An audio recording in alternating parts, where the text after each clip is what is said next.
თქვენ ყველანი ამა თუ იმ სკოლაში სწავლობთ, უამრავ ადამიანთან გაქვთ შეხება და ზოგ შემთხვევაში თქვენ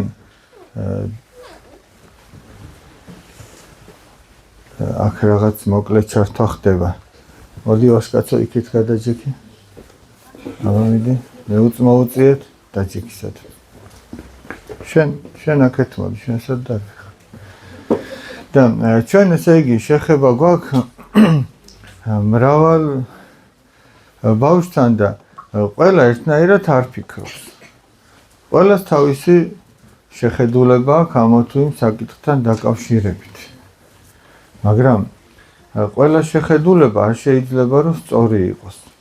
ზოგჯერ ჩვენზე მოქმედებს იმ კლასის თუ ამა თუ იმ ჯგუფის შეხედულება და ჩვენს ცხოვრებას უცვლით მათი შეხედულების მიხედვით.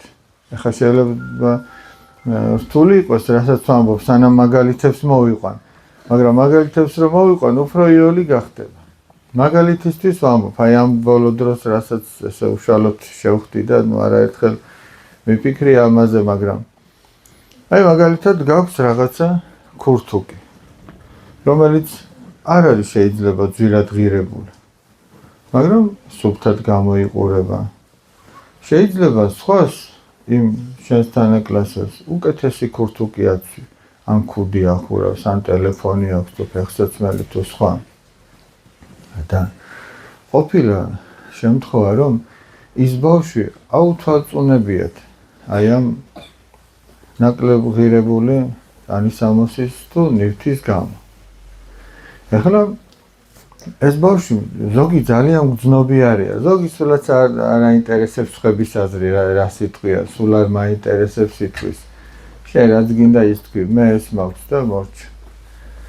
ამას წინათ ამბობდა ერთი ადამიანი, რომ ერთ ბავშვს რაღაცა ტელეფონი ჰქონდა სკოლაში. და სხვები დასცინოდნენ, რომ რატო ამნაირი არა გაქვს, ამნაირი მოდელის თუ ამ ფირმის თუ რაღაც. ამის გამო დასცინოდნენ. აი პირდაპირ გაგებით დასცინოდნენ. და შენა მოკლედ ჩამორჩენილი ხარ, რანაირი ტელეფონი დადიხარ. ეხლა ყველა ოჯახს ერთნაირი შესაძლებლობა კი არ აქვს. ზოგს უფრო მეტად უჭირს. ტელეფონი კი არა, ზოგს საკვები არ აქვს და ჩასაცმელი რომ ჩააცვას და გამოპრანჭული და ის კი არა, თბილად რო იყოს ბავშვი და გამოკვებილი რო იყოს. და შენ თუ გამაძღარი ხარ და თან კარგი ტელეფონი გაქვს ხელში, ამის გამოც კი უნდა გცხვენოდეს. თუ კეთილსინდისიერი ხარ, უნდა გცხვენოდეს, რომ შენ მაძღარი და კარგი ნივთები გაქვს და სხვას არა აქვს. ცოტა უხერხულობას უნდა გძნობდე ამის გამო. გესმის? და თუ კიდე თავისუფლებას აძლევ, რომ შენ ამის გამო სხვას თავი გადაამეტო და გეგონოს, რომ სხვას ჯობი ხარ, რადგან შენი ახირება დააკმაყოფილეს შენმა მშობლებმა და უკეთესი გაქვს რაღაცა, უკვე ნიშნავს, რომ შენ ძალიან უღირსი ადამიანი ხარ. უღირსად იქცევ. თორე ყველა კარგია. უღირსად იქცევ, შენი საქციელი არის უღირსი. ეხლა მე გაგრძელება ამას ნახე რა მოყვება. ის ბავშვი, ვისაც ამ ტელეფონის გამო, ნუ დაბალ ხარისხიანი თუ დაბალი ღირებულების ტელეფონის გამო დასცინიან, ეს გრძნობიარეა, შეწუხებულია და აღარ უნდა იმ კლასში რომ მივიდეს, იმიტომ რომ ამას ვეღარ გამოაჩენს ისე საამაყოდ გესმი და მე როგორც იტყვიან, აი, ნუ თანამედროვე არაქართული ტერმინი ბულინგი რო გამოვიყენოთ, ნუ ჩვენებურად ჩაგვრა დაცინვა, ხო? აი ამ ჩაგვრის ობიექტი ხდება. და აღარ უნდა იმ საზოგადოებაში, იმ კლასში, იმ ჯგუფში მისვლა. მე თავის მშობლებს აწუხებს, რომ გინდა თუ არა მეც ისეთი მიყიდეთ, რომ მე მათ წრეში მიმიღონ. თავის წრეში რომ მიმიღონ. მაგრამ ტელეფონზე რომ ჩერდებოდეს საქმე და ამითი გვარდებოდეს ეს საკითხი. ეს არ იქნებოდა ისეთი რთული. ნუ გაიჭირებდა ოჯახი და უყიდი და იმ ტელეფონს რის გამოც შენ აღარ დასცინებ. ან რის გამოც შენ აღარ დაგცინებ, მოდი იმ ბავშვს მივმართოთ, ვისაც ეს პრობლემა აქვს. მაგრამ პრობლემა უფრო სხვა არის. ნახეთ პრობლემა რაში მდგომარეობს. პრობლემა მდგომარეობს იმაში, რომ ჩვენ სხვის აზრს ვითვალისწინებთ. და გგონია, რომ რახან იმას მიაჩნია ეს ტელეფონი გამოსულ ადამიანად აქცევს ვითომ მას. აი ეგ არის პრობლემა, რომ ჩვენ სხვის აზრზე ვართ დამოკიდებული. რატო ამბობ ახლა ამას? დაუშვათ ეს ტელეფონი შენ აიხირე და მშობლემაც შეგატყეს, რომ ნერვიულობ და მართლაც გიყიდეს, რომ მაგის გამო აღარ დაგცინო. მაგრამ გავიდა დრო. ის თანაკლასელები, რომლებიც შენ ტელეფონის უბრალოობის გამო დაგცინოდნენ, დაიწყეს სიგარეტის მოწევა. ეხლა ამის გამო დაგცინიან და გეუბნებიან, შენ დედიკოს ბიჭი ხარ, რადგან არ ეწევ. აი ნახეთ უკვე პრობლემა როგორ იზრდება. ეხლა იმის გამო, რომ შენ აღარ დაგცინო, ტელეფონი აღარ შველის მაგას. მერე დგები არჩევანის წინაშე, რომ დაიწყო მოწევა თუ დარჩე შენს პოზიციაზე. გესმით რაზე ალაპარაკ? ამიტომ სხვისი აზრი, რომელიც შენ არ მოგწონს, არ გაიხადოთ ცხოვრების გზის მაჩვენებლად. აი ნახე რა კარგად ამბობს. ვერ დააჯერებთ კარგ ყმასა, რაც არ უჯდება ჭკვაშია.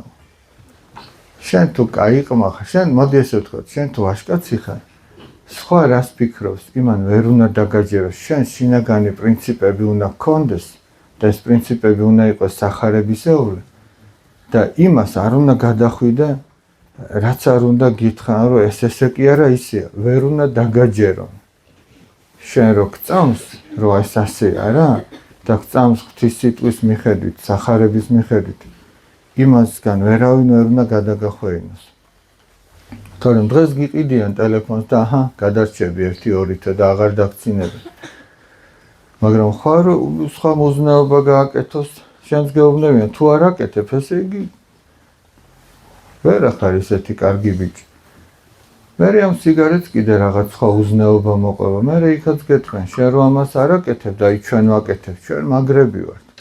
ჩვენ ვიგინებით, თუ სიტყვას ვამბობთ, ვიტყუებით თუ ვიღაცას ძარცობთ. შენ გეშინია და ვერ აკეთებ. და ისევ დაცვინის ობიექტი ხდები. მაგრამ იმისათვის, რომ შენ დაცვინის ობიექტი არ გახდე, თავშივე უნდა გაუჭეჭყო იმ გველს თავი. და როდესაც გეუბნებიან ამა თუ იმ ნივთის გამო, რომ შენ ჩვენნაირი არ გაქდა, შენ ჩამორჩენილი ხარ, ჩვენ უნდა ვიცოდეთ, რომ ტელეფონი ადამიანს არანაირ ღირსებას არ მატებს. რანაირი მოდელის ტელეფონიც არ უნდა გქონდეს. რანაირი ჩასაცმელი თუ დასახურავი ქუდი თუ ფეხსაცმელი არ უნდა გქონდეს, ეგ შენს ღირსებას სულაც არ მატებს. მათ შორის არც ჩვენი გარეგნული სილამაზე. ჩვენ შეიძლება ჩვენი გარეგნული სილამაზით ვამაყობდეთ, მაგრამ შიგნიდან ნაგავი ვიყოთ, მეტი არაფერი. აი როგორ ამბობს სოლომონ ბრძენი, ნახეთ. რაღა ოქროს რგოლი ღორის დინგზე და რაღა უგუნური ქალის სილამაზე. აი ღორს რო ოქროს რგოლი გაუკეთო ცხვირზე, ეს რამე ღირსება შეძენს. და ადამიანი თუ უგუნურია, როგორი ლამაზიც არ უნდა იყოს, მორჩე, ის უგუნურია. მისი გარეგნული სილამაზე სულაც არ უსვამს მის ღირსებას ხაზს. აი მაგალითად ვიქტორ ჰიუგომ ცოტა რომ მოიზდებით, ან ნახავთ, ან წაიკითხავთ პარიზის ღვთისმშობლის ტაძარი, ასეთი დიდებული ნაწარმოები არსებობს და ფილმიც არსებობს. იქ იყო ერთი კაცი, კვაზიმოდო. გარეგნულად სულაც არ წინავდა. მაგრამ შინაგანად რო ღირსეული კაცი იყო, ეგრე ვერც ერთი გარეგნული წინვალებისა ყოველ შემთხვევაში იმ ფილმიდან თუ წიგნიდან არ ჩანს. შინაგანად როგორიც იყო. ანუ შენი თუ მარტო გარეგნული რაღაცა მოსწონთ და შენ ამითი ამაყობ, ნახე, სარკის წინ დადგები, 1 საათი ტრიალებ. მაგრამ თავი არის შენი სულიერი სარკე. შინაგანად როგორი ხარ?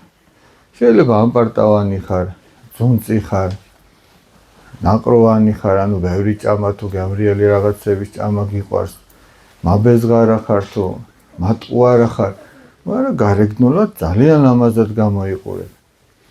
მაგრამ ეგ შენის გარეგნული სილამაზე 2-3 წინადადების მერე, შენ მიერ წარმოთქმული წინადადებების მერე, სულიერ ფასს დაკარგავს.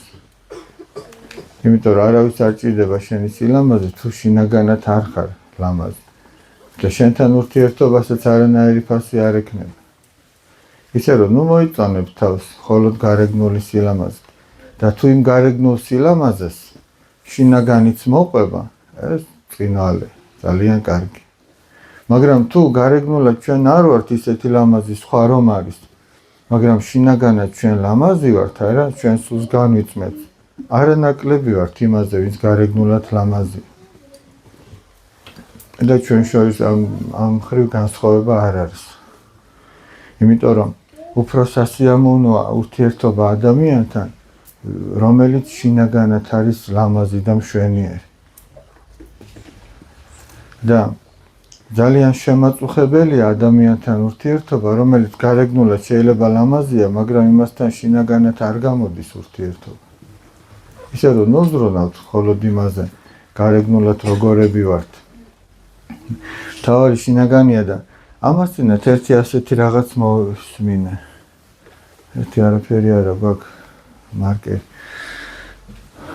ერთი ესეთი ამბავი იყო, რომ მოკლედ რაღაცა ძალიან მაღალი ხე ყოფილა.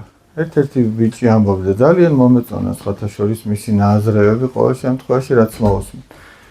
არ ვიცი ახლა სახელი და გვარი იმისი, მაგრამ ერთი კარგი რაღაც მოვისმენ. ძალიან მაღალი ხე იყო მოკლედ. და ამბობდნენ, რომ ვინც ამ ხეზე ავა, მოკლედ რაღაცა დააჯილდოვებენ. და ხალხი ამ ხეს უყურებს, ნუ რაღაცა რამდენიმე მეტრი თქვა იმან 150 მეტრი, ახლა ჩემთვის ამ სიმაღლე ხე ცოტა წარმოუდგენელია, მაგრამ ნუ 20 მეტრი იყოს, ცოტა 20 მეტრი. აი 5 სართულიანის სიმაღლე ხე რო იყოს და რო გეუბნებიან, რომ ვინც ახლა იქ ბოლოში ავა, რაღაცით დააჯილდოვებენ. ახლა ხალხი უყურებს, ვინც დააპირებს ასვლას ეუბნებიან, ვერახვალ, ჩამოვარდები, ასე იქნება, ისე იქნება. ესენი ითვალისწინებენ სხვების აზრებს. მაგრამ ერთი ბიჭი მართლაც მივიდა, ესენი აქედან უყვირიან, ჩამოვარდები, ასე იქნება. მაგრამ მაინც ავიდა ბოლომდე. და ბოლოს იცი რა გამოჩნდა? ის რომელიც ბოლომდე ავიდა, თურმე ყრუ იყო და არ ესმოდა ამათი ლაპარაკი. გესმით რაზე ლაპარაკი? ვინც ამათ უსმენდა, რომ არ ახვიდე და ასე იქნება, ისე იქნება, დარჩა ხის ძირში. ანუ ვინც ხების აზრებს აი ესე უსმენს, ის დარჩება ძირში და ვერ მიაღწევს თავის მიზანს.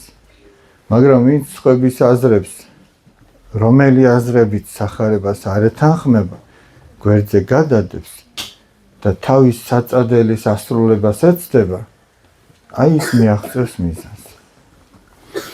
ერთი ამბავი მინდა გაგახსენოთ. ეხლა არ დაივიწყო რაღაცის თქმა რო გინდა. ერთი ამბავი მინდა გაგახსენოთ.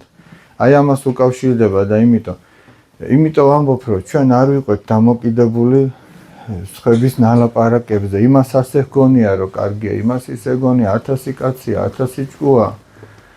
მამა და შვილი რომ მიდიან, გახსოვთ და სახედარი. ნუ მამაზის სახედარზე, ვირზე, ხო იცით, სახედარი ვირი ერთ და იგივე. ეს შვილი ფეხით მოდის. ნუ აქ გამოიხატა რა რომ შვილი მამის მიმართ პატივისცემით არის განწყობილი და თვითონ არ დაჯდა, მამა უფრო ცოტა ასაკიანი ვინც იყო და სიარული ნაკლებად შეეძლო ის სახედარზე ზის და ასე მიდიან. გაიარეს ახლა და ხალხმრავალი ადგილია და ხალხი ამბობს, ნახეთო, როგორ უპატივცემულოდ ექცევაო მამასო ეს ბიჭიო. უпростоრად მამა შვილსო თვითონ ამ ხელა კაციო სახედარზე დამჯდარაო და პატარა ბავშვი კიდე ფეხით მოუდისო.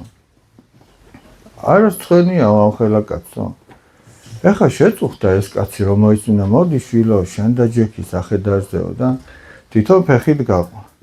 გაიარეს ცოტა და ხალხი რას ამბობს? ნახეთო ამ პატარა ბავშვსო, ამ ხელა კაცი ფეხით მოდისო და არ ცხენიაო. თვითონ კიდე შემოსკუპებულა ამ სახედარზე. ახლა კიდე იუხერხულეს და შვილი და ადგნენ და ორივენი დასხდნენ სახედარზე. ახლა ხალხი ამბობს, ნახეთო რა დღეში ყავთო ეს სახედარი, ორივენი ზეცხედანო ან არ ეცოდებათო, კიო პირუტყვიაო, მაგრამ ხო შეიძლება რაღაცა შეიბრალო. შეწუხნე რა ქნან, ეხა ერთი ზის აკრიტიკებენ, ორი ზის მაინც ორივენი ჩამოვიდნენ და სახედარი მიდის თავისთვის, ესენიც მიდიან. ეხლა ხალხი ამბობს, ნახეთო რა პატივში ყავთო ეს სახედარიო. რისთვის უნდა თუ თვითონ თუ ფეხი დადიან, ეს კიდე მე ხესავით მოყავთ აქ. და მამამ უთხრა შვილს, შვილო ხო ხედავ, ამათ მოსაწონს ჩვენ ვერას დროს ვერაფერს გავაკეთებთ, მოდი ჩვენ ისე გავაკეთოთ, როგორც ჩვენ ფიქრობთ. არა უყვეთო ამათ ლაპარაკსო რა, გესმით რაზეა ლაპარაკი, შენ რომ მოიფიქრებ და როიცი რომ ღვთისთვის მოსაწონია და სათნოა, ეცადე ისე გააკეთო. ყველას დაკრუზე ნუ იცეთ. მოусმინე ერთსაც, მეორესაც, მესამესაც, მაგრამ შენ გამოიტანე გადაწყვეტილება, სხვამ რო გადაწყვიტა, იმის გამო ნუ გააკეთებ ის. სხვას რო გონია რომ ვისაც კარგი ტელეფონი აქვს, ის არის მაგარი ბიჭი თუ მაგარი გოგო, ნუ დაიჯერებ. სხვას რო გონია რომ თუ ვიღაცა ბილდ სიტყვებს ამბობს და ეს მიაჩნია რომ მაგარი ბიჭობა, ნურც მაგას ნუ დაიჯერებ. და შენ დარჩები ღირსეულ ადამიანად ბოლომდე. თუ ეცდები რომ სახარებისეულად იაზრო. და თუ აღყვები 1000 მაშინ უზნეობაში და ჭირში და განსაცდელში აღმოჩნდება. თუ ადამიანების ხმებს ესე აღყვები. ხო, და მეორე მხრივ კიდე არც მშობელი არ უნდა ეცადოს რომ ესე იგი შვილს რაღაცა ისეთი უყიდოს, რითიც ის ხების წინაშე თავს მოიწონებს და სხვაზე მეტი ეგონება თავ. მე რა რომ შეგიძლია. შეიძლება შეგიძლია რომ სიტყვაზე 10,000-იანი რაღაც უყიდო, მაგრამ არ უნდა უყიდო. თუ მის კლასში 1000-იანზე მეტი არავის არაფერი არ აქვს, სიტყვაზე ხო 100-იანზე 5 და აი დაახლოებით იმდაერი უნდა კონდეს მასაც. და უნდა ეუხერხულებოდეს თუ თვითონ რაღაც ძალიან აღემატებას ხვევს. უნდა ეუხერხულებოდეს ადამიანს და ზრუნავდეს იმაზე, ვისაც არ აქვს.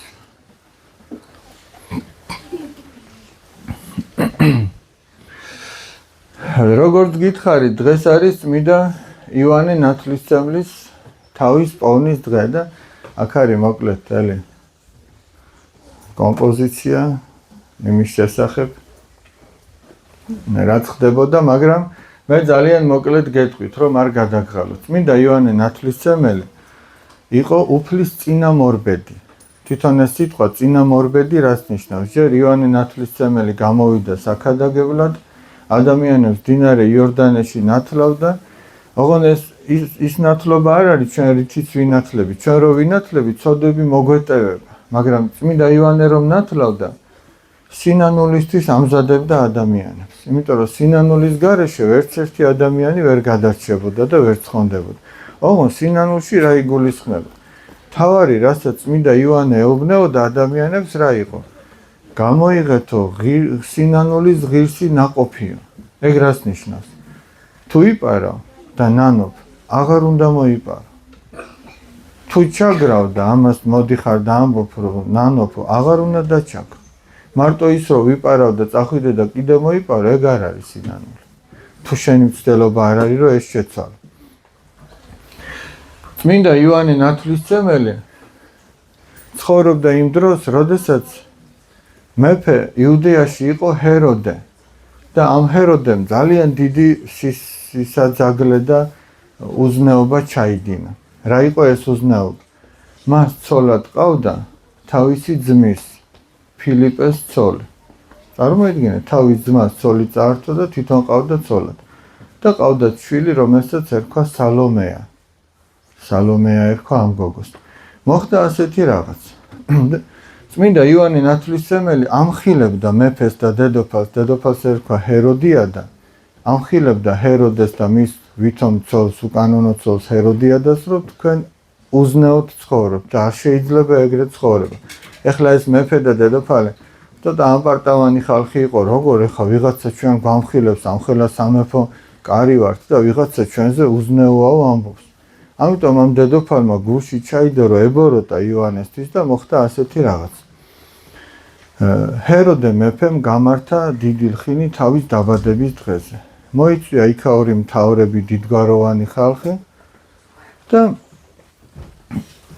მოხდა ასეთი რამ, როდესაც უკვე სასმელიც დალიეს,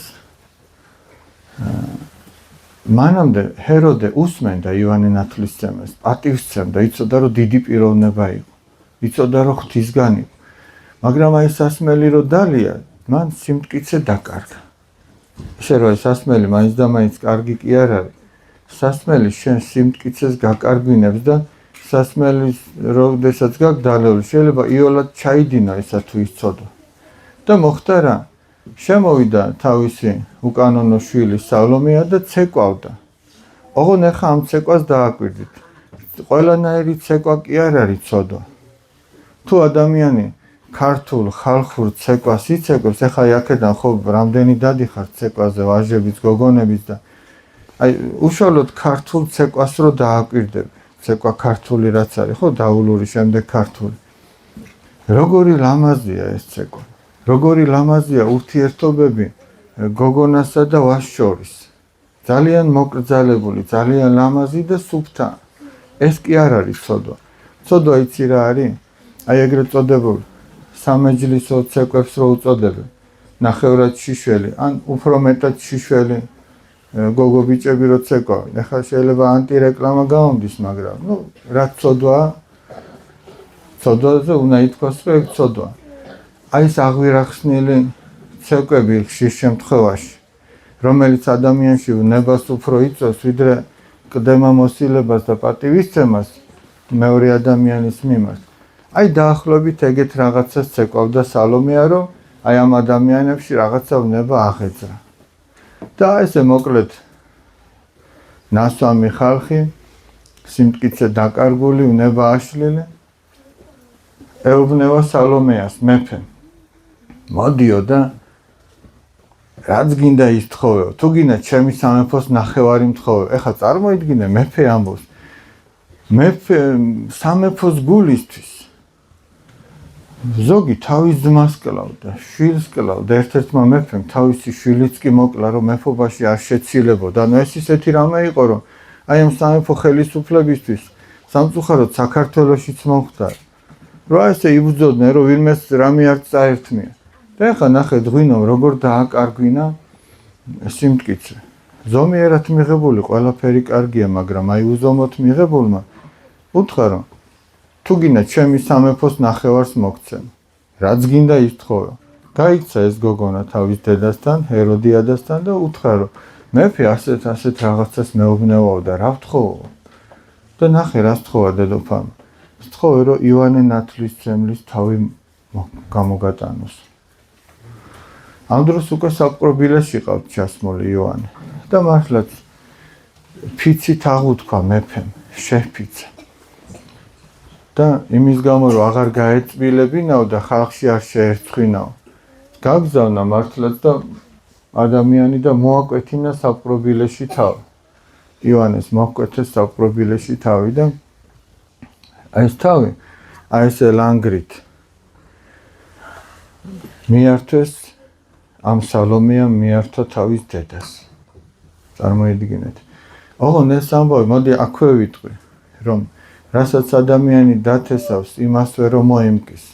სანამ ამ ისტორიას გავაგრძელებ, დასასრულს ვიტყვი, ჯერ როგორ მოხდა ამ სამეფო კარის ისტორია. მოხდა ისე, რომ რაღაცის გამო ბრალი დასდეს ამ მეფე ჰეროდეს, გადააყენეს მეფობიდან და საქმე ისე წავიდა, რომ სახელმწიფოდანაც განდევნეს საერთოდ და გარბიან გასაქცევად აქვს საქმე. მეფეს თავისი უკანონო ცოლი ჰეროდიადა და ეს შვილი სალომეა გარბიან და იქ თურმე ასეთი რაღაც ყოფილა, მდინარე ყოფილა გაყინული. და ამ მდინარეზე სრიალებდა ეს გოგონა.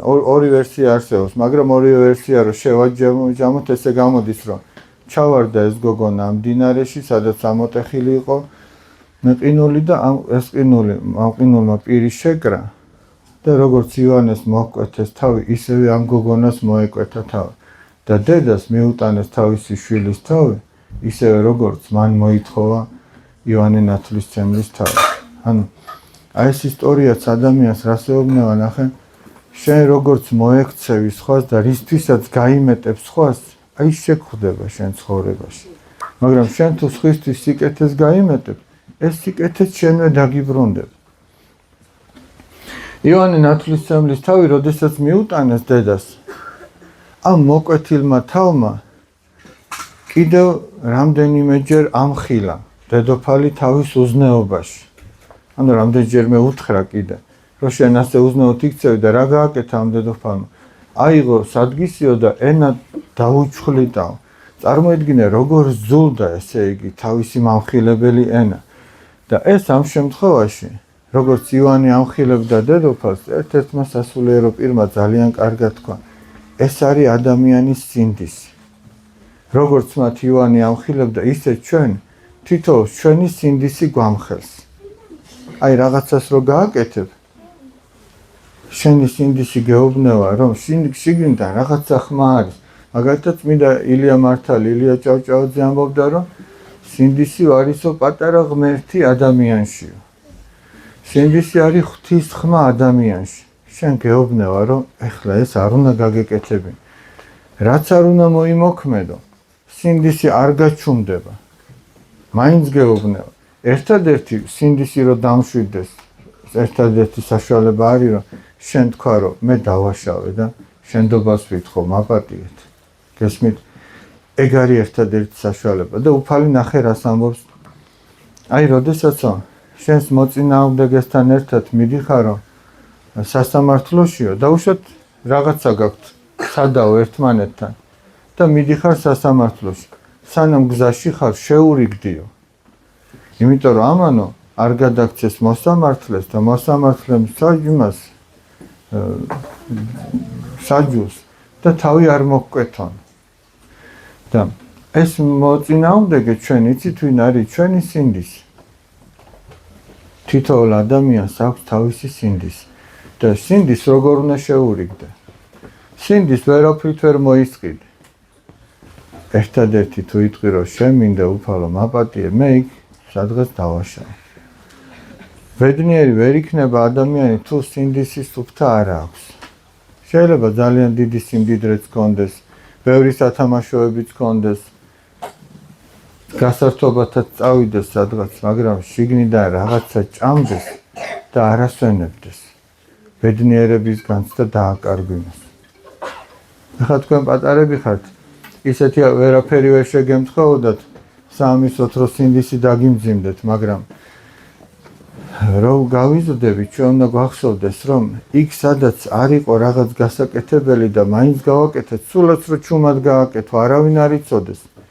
იცოდე რომ სინდისმა იცის ეს და შიგნიდან გამხელს და გაწუხებს. ღრნის ადამიანს და არ მოასვენებს, სანამ არ ითხოვს შენდობას. მოკლედ ამ დედოფალმა ასეთი რამ გააკეთა, ეშინოდა რომ მკვდრეთით არ აღდგესო და ესე იგი ერთად არ დააკრძალინა თავი და სხეული. სხეული გაატანა თავის მოწაფეებს და მოწაფეებმა დიდი პატივით სებასტიაში დაკრძალეს ეს სხეული, თავი კი წაიღო და ერთ-ერთ სამეფო კარზე ერთ-ერთ უწმიდურ ადგილას ჩააფლევინა მოკლედ. და ეს ვინც დაინახა, იყო ერთი მენესაცხებლე დედა იოანა ერქვა, იოანა, რომელმაც ამოასვენა ეს პატიოსანი თავი და დაკრძალა თავის მამულში. თავისი მეუღლეც ქოზა იყო ერთ-ერთი დიდგვაროვანი ადამიანი და მოკლედ წლები რომ გავიდა მერე, აი აქ ტაძრის აშენება გადაწყვიტა ერთ-ერთი კეთილმსახური კაცი იყო, ინოკენტი ერქვა. ღვთისმოყვარე კაცი იყო და ტაძრის აშენება გადაწყვიტა. და როდესაც საძირკველს თხრიდნენ, მაშინ აღმოაჩინეს იოანე ნათლისმცემლის თავი. და ეს უკავშირდება სწორედ დღევანდელ დღეს, რომ წმინდა იოანე ნათლისმცემლის თავის პოვნის დღე. და ამის შემდეგ კიდე ორჯერ მოხდა დაახლოებით იგივე ისტორია. მე ახლა მას აღარ გადაგლით, აი მთავარი ის მინდოდა მე თქვა, რომ როდესაც ადამიანს სინდისი ამხელს, როგორც მათ ამხელდა იოანე, სინანული არის ამის საკურნებელი საშუალება და თუ ადამიანი სინანულით აღიარებს ამ ყველაფერს, მისი გულით დამშვილდება და კვლავ ბედნიერებას იგრძნობს. ჩვენ ბავშვობა შემდეგ ორ შაბათს ვერ შევხვდებით ერთმანეთს, იმიტომ რომ ჩვენ გვიწევს სადღაც წასვლა მოკლედ მოსალოცად დიდი ბედნიერება გვაქვს, რომ წმინდა თაზე ათონის თაზე გვიწევს წასვლა და ორ შაბათს ფიზიკურად არ ვიქნებით და ამიტომ რაც კვირას, რაც იმ ორ შაბათსაც უნდა მეთქვა, იმასაც ვიტყვი, კვირას არის ჯვრის თაყვანისცემის კვირა. თითოეულ ადამიანს თავისი ჯვარი აქვს, ცხოვრებისეული ჯვარი. აი მაგალითად თქვენი ჯვარი არის სწავლა, მეცადინეობა, ერთმანეთის გაფრთხილება. მშობლის ჯვარი კიდევ უფრო მეტია, რომ თქვენზე იზრუნონ. არის მასწავლებლის ჯვარი, არის სასულიერო პირის ჯვარი, არის მეფის ჯვარი, ხო? არის კიდე აი აქ ახლა პატარა ანიმაცია ვნახოთ და ჩვენ მერე გვიმსჯელოთ, გამოვიტანოთ აზრი, რომ ესე იგი რა არის ჩვენი გადამრჩენელი ჯვარი. და რომ ადამიანმა სხვის ჯვარი კი არ უნდა ეძებოს, რა იმას რაიოლი ცხოვრება აქვს, ნეტამეც ესეთი მქონდეს, ეგ კი არ უნდა თქვას. არამედ რაც მას დაეკისრა, ის უნდა ატაროს ხნეთ და ღვთის სადიდებლად. მოდი ვნახოთ ერთ პატარა ანიმაცია. იყო ერთი ღარიბი კაცი, რომელიც ბევრს შრომობდა, მაგრამ ცოტას გამოიმუშავებდა და ფული ძლივს ყოფნიდა ოჯახის გამოსაკვებად.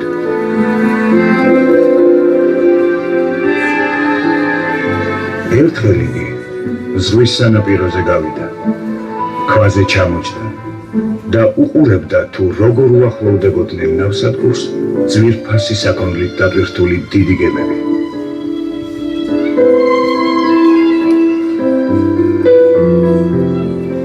და თავში მას ცოდვილი აზრი გაუჩნდა. რატომ უგზავნის უფალი ზოგიერთ ადამიანს ამდენ სიმდიდრეს და ყოველგვარ სიამოვნებას, ხოლო სხვებს გასაჭირშიტოვებს? და დაიწყო მან დრტვინვა თავისი მძიმე ხვედრის გამო. დაღლილს ჩაეძინა.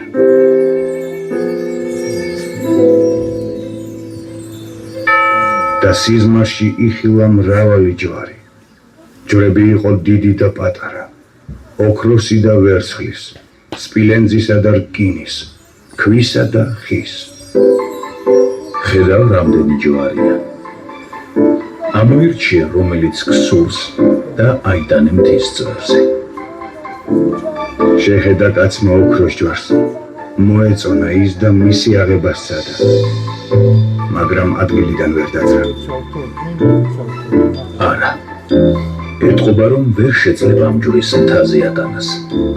აიღე მეორე, ვერცხლის. იქნებ ეგ იყოს შენი ძალის შესაბამის.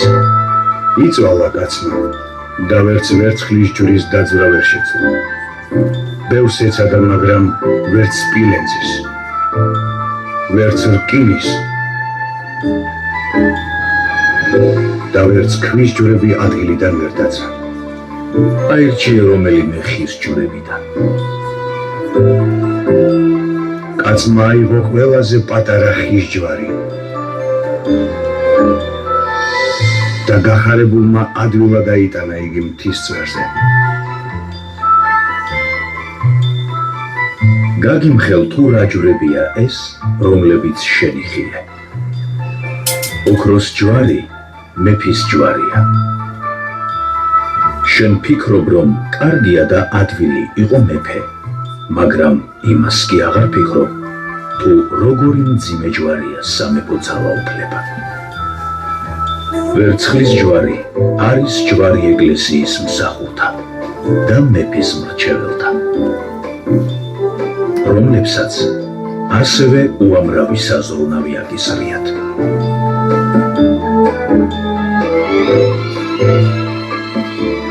სპილენძის ჯვარი იმათ ეკუთვნის, ვისთვისაც ღმერთს სიმდიდრე მიუცია. შენ მათი შურს და ფიქრობ, რომ ისინი ბედნიერი არიან, მაგრამ იცოდე, რომ მათი ცხოვრება უფრო მძიმეა ვიდრე შენი. შენი შრომის შემდეგ შეგიძლია მშვიდად დაიძინო. რადგან არავინ შეეხება შენს ღარიბულ ქოხს და მცირე ქონებას. მდიდარს კი დღედაღამე შინია, რომ ვინმე არ მოატყუოს, არ გაქურდოს, ან მისი სახლი არ გადაწვას. გარდა ამისა, მდიდარი პასუხს აგებს ღვთის წინაშე თავისი სიმდიდრის გამო, თუ როგორ იყენებდა მას. ხოლო თუ რაიმე უბედურება მოხდება და მდიდარი გაღარიბდება, მაშინ რამდენი მწუხარება დაატყდება მას თავს. რგენის ჯვარი ხედართა ჯვარია. ჰკითხე მათ და თავად გეტყვიან, თუ როგორ უწევდათ მათ ღამის გათენება ღია ცის ქვეშ, სველ მიწაზე, ასევე სიცივისა და შიმშილის მოთმენა. ქვის ჯვარი ვაჭართა ჯვარია.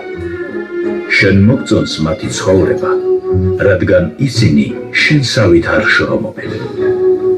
მაგრამ განახშირად არ ხდება, რომ ვაჭარი მთელ თავის ფულს დახარჯავს საქონელში.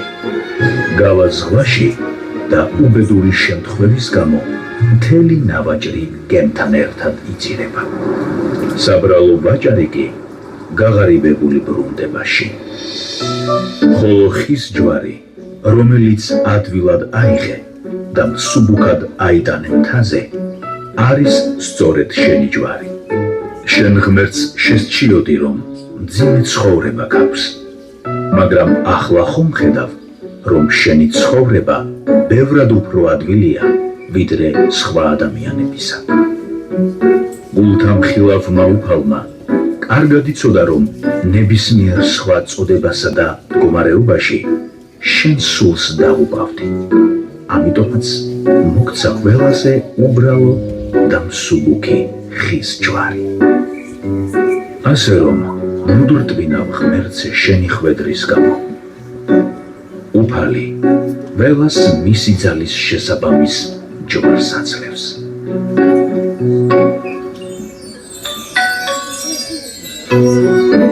კაც გაეღვიძა.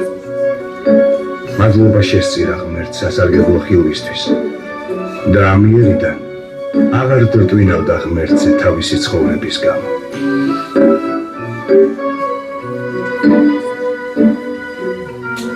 ღმერთმა შეგეძლებინა, რომ მისი მადლით ეს ბოლოსი რაც არის პატრიარქის სიტყვები ძალიან მნიშვნელოვანია და მოდი მოვუსმინოთ კარგად. ძალის შესაბამის ჯვარს აძლევს.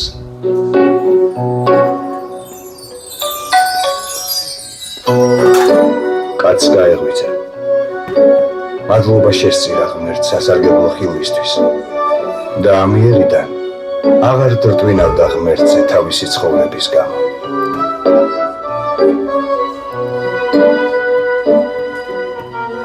ღმერთმა შეგაძლებინათ, რომ მისი მადლით უარყოთ თავი თქვენი, აიღოთ ჯვარი თქვენი.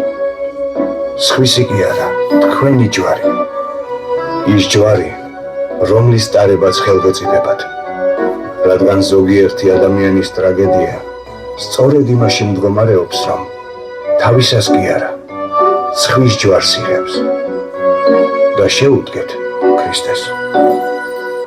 ანუ ნახეთ ბავშვებო, დააკვირდით რა თქვა პატრიარქი. სხვისი ჯვარი კი არ უნდა აიღოთ. სხვისი ჯვარი, ზოგის ტრაგედია იმაში მდგომარეობს, რომ სხვის ჯვარს ეძებს რა იყო. რა არის სხვისი ჯვარი? ეხლა მაგალითად შენიტყვი. აი მე რატო ვარ ასეთი, რატო დავიბადე ამ ქალაქში, რატო ვსწავლობ ამ სკოლაში? აი ნახე ის სხვა რო იქ არის, რა კარგია, მე რო ისე ვიყო, უფრო კარგი იქნებოდა. ან რატომ აქ მე ეს ავადმყოფობა, ნახე ის ჯანმრთელია. არ არსებობს ადამიანი, რომ რაღაცა ტკივილი რომ არ ქონდეს. ყველას თავისებური რაღაც მოსათმენია. ანუ ეს ჯვრის ერთი ნაწილი. არ არსებობს ადამიანი, რომელსაც რაღაცა პასუხისგებლობა არ ქონდეს. ყველას გვაქვს ჩვენ ვარდებულება, პასუხისგებლობა ჩვენი ოჯახის წევრების მიმართ თუ თანაკლასელების თუ შენი უბნის თუ ქალაქის თუ ქვეყნის მიმართ და ღვთის წინაშე. არ არსებობს ადამიანი, რომელსაც ღვთის ჯვრის მეორე ფრთა. ანუ ჩვენი პასუხისგებლობა. ერთი არის ჩვენი განსაცდელები, ტკივილები, მეორე ჩვენი პასუხისგებლობა. და მესამე, ჩვენი დაცემული ბუნება, ჩვენ ყველას გვემართება ესა თუ ის ცოდვა. ზოგჯერ არ გინდა რაღაც გააკეთო, მაგრამ შინაგანად სხვაგვარად ვერ ახერხი. აი, არ გინდა შეგშურდეს, მაგრამ შეგშურდა. არ გინდა დაგენანოს, მაგრამ დაგენანა. არ გინდა დაგეზაროს, მაგრამ არ ტყობ რომ გეზარება. და ეს ჩვენ ყველას თავისებური შინაგანი ბრძოლა აქვს. ყველას აქვს ესეც, არც ერთი ადამიანი ამის გარეშე. ამიტომ ესე ჯვრის მესამე ნაწილია და აი ამ ზომას, ჯვრის ზომას ჩვენ კი არ ვირჩევთ. ღმერთმა თითოეულს განგვიკუთვნა, შენ ამდენი სტარება შეგიძლია და შენ ეგეთი ჯვარი ატარე. ისე რომ თუ ადამიანი ეცდება რომ თავისი ცხოვრებისეული ჯვარი ატაროს, არა, მისი ძალაც ექნება ღვთისგან მიცემული და საბოლოო ჯამში ამითი გადარჩენება და მარადიული სიხარული ექნება. ეხლა მოდი თქვენს რამოდენიმე შეკითხვას უპასუხებ და მე ერთი რამ მინდა გაჩვენოთ. ცოტა ხანგრძლივია, სადღაც 9 საათი 40 წუთი, მაგრამ ძალიან საინტერესოა. და ნახოთ რა იქნება. რა მქვიაო? ლიზი. მოდი ერთად უპასუხოთ შეკითხვებს. შენი შეკითხვები მომიტანე მიდი. აჰა, შენი თავი ღმერთმა გამომიგზავნა. მოიტანე. ეხლა ვფიქრობდი ნეტა როგორ ავიღოთ ამ ფურცლები როგორ მეჭიროს თან მიკროფონი. ცოტა ხანი გეჭიროს აქ იყავ, ერთად ვიყოთ. რატომ არსებობენ ისეთი ადამიანები, რომ მეგობრების შურთო? ბავშვებო, ის ადამიანები, ცუდები კი არ არიან, ვისაც მეგობრებისა შურთ. უბრალოდ ზოგ ჩვენგანში არის ეს დაზიანებული თვისება და ჩვენ გშურს ერთმანეთის. ამიტომ ის კი არ უნდა მოიძულო. პირიქით, უნდა ილოცო მისთვის, რომ განიკურნოს ამ შურისაგან. გესმის? უნდა განიკურნოს და თუ ადამიანი ხშირად ახსარებაში იტყვის, ნელ-ნელა განიკურნება. თან კიდე მოდი შევხედოთ ასეთ რაღაცას.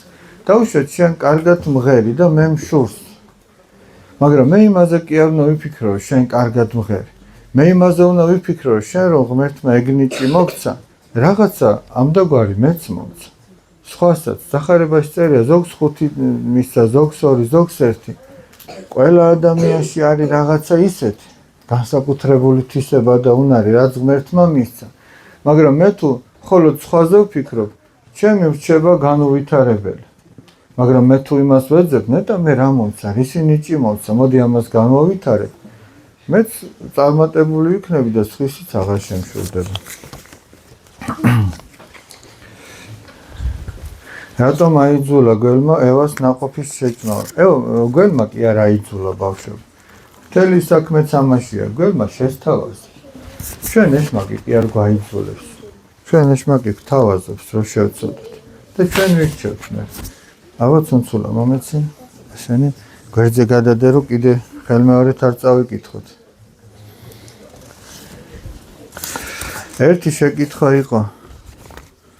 ესეთი.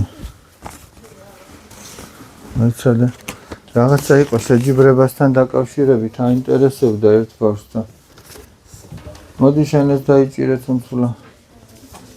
ანას შენი მერე.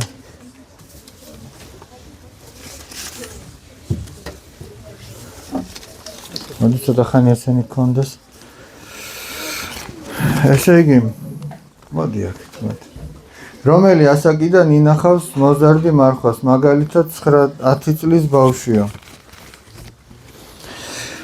10 წლის ბავშვს შეუძლია 4 საათი პარასკევი იმარხულოს. სხვა დღეებში შეიძლება რაღაცისგან კიდე თავი შეიკავოს. მოძღვარს უნდა შეათანხმოს და თქვენი არა მარტო ასაკის, არამედ თქვენი სულიერი თუ ფიზიკური მდგომარეობიდან გამომდინარე ის უშუალოდ გეტყვის თქვენ როგორ შეიმონახოთ მარხვა. წინაზე რომ გითხარითო იმ გოგოზეო გადაეკიდნენ იმ გოგოს. შეიძლება თუ არა აღდგომის შეჯიბრში მონაწილეობის მიღება ჯგუფში, ვიცი რომ 4 კაცი უნდა იყოს, 4 ვართო, მაგრამ დიდი ხანი არ არის რაც დავდივართ. საქმეც ამაშია ბავშვებო, დიდი ხანი კი არა, შეიძლება ზოგი ისეთი ჩართოთ ამ შეჯიბრებაში, საერთოდ რომ არ დადის. მაგას ანუ მიზანი რა არის, იცით რომ შეიძლება აქ ერთი ბავშვი დადიოდეს. აი მაგალითად რა ქვია? ნინი. დაუშვათ ნინი წავიდეს და ნახოს თავისი მეგობრების სკოლაში ისეთები, ვინც აქ არ დადიან და უთხრას, რა ესეთი შეჯიბრება უნდა მოეწყოს. ხო არ მივიღოთ მონაწილეობა. და რა უდგას წინ ამ მონაწილეობას? თქვენი თავის გამოსცადეთ და თან ნახეთ, აბა თან რაღაცა შეიმეცნებთ. თან რაღაცა სტიმული ექნება, რა? ნომერი დავწერე, გაქვთ ის ნომერი. მითხარი აბა ნომერი რო დავწეროთ ეს. ნომერს დავწერ აქ და იქ შეეხმიანე და უთხარით ან 14 პლუსი ვართ, ანუ ან მე 9 კლასი და ზემოთ ვართ, ან მე 5 მერვე კლასის ბავშვები ვართ და თქვენ ჯგუფს ჩაიწერთ. მე გეტყვით ახლა 15-ში დაწერე. 15-ში ბავშვებო იმ გუნდიდან, რომელსაც თქვენ აქ დააფიქსირებთ და ამ გოგონას მისწერთ, ვისი ნომერიც იქნება. 15-ში წირვა რომ მორჩება, ეს იქნება დაახლოებით 12 საათი. გუნდიდან ერთი წევრი მაინც გამოგზავნეთ, რომ ჩვენ გითხრათ, რა საკითხებში უნდა მოემზადოთ. რომ მე არ იყოს ისე, რომ არ ვიცოდით, რაში უნდა მომზადებულიყავით და ვის დააკლდება, ისევ თქვენ. თუ არ გეცოდინებათ, რა საკითხში მოემზადოთ და მომზადებელი მოხდეთ, თქვენ დაგაკდებათ. ამიტომ 15-ში წირვა დაიწყება 9:30-ზე, სადღაც 12-ისკენ მორჩება. ჩვენ გამოვალთ აქ და გეტყვით რა საკითხები იქნება თქვენს მიერ მოსამზადებელი და შეკითხვები საიდან შეგხვდებათ. და დაიგეგმება თარიღი, ერთი დღე დაიგეგმება შეჯიბრებისა. თქვენ გუნდებთან ერთად მოხვალთ და მე ვნახოთ აქ რა იქნება. კიდე წავიკითხოთ? კი. ესენი ხო წავიკითხეთ. მოდი აბა ესენი ვნახოთ. მადლობა ღმერთს, კიდევ კარგი შენ აქ ხარ, თორე ეხლა მე აბა როგორ დავიჭერდი ამას?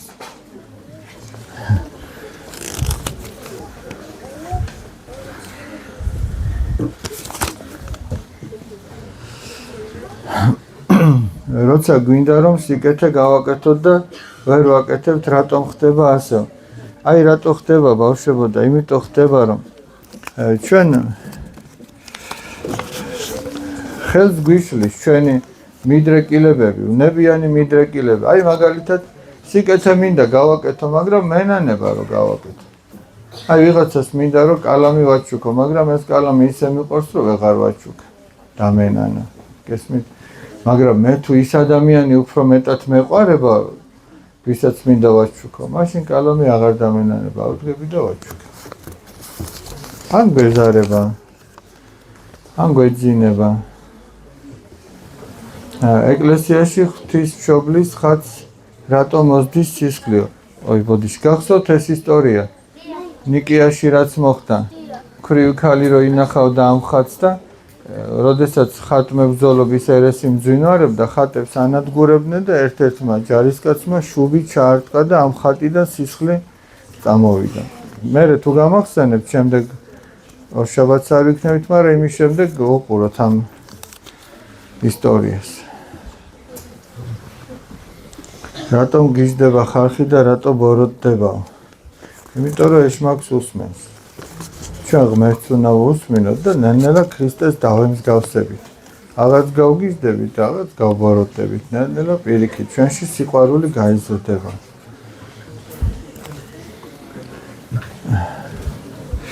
მოდი ზოგიერთი გამეორდა და აღარ წავიკითხავ. ბოდიში თუ რომელიმე გამორჩა. მით ეგ შეკითხვები დადე და მოდი ვნახოთ ერთი პატარა ფილმი ვნახოთ. ძალიან საინტერესოა და ვნახოთ რა აზრს გამოვიტანთ.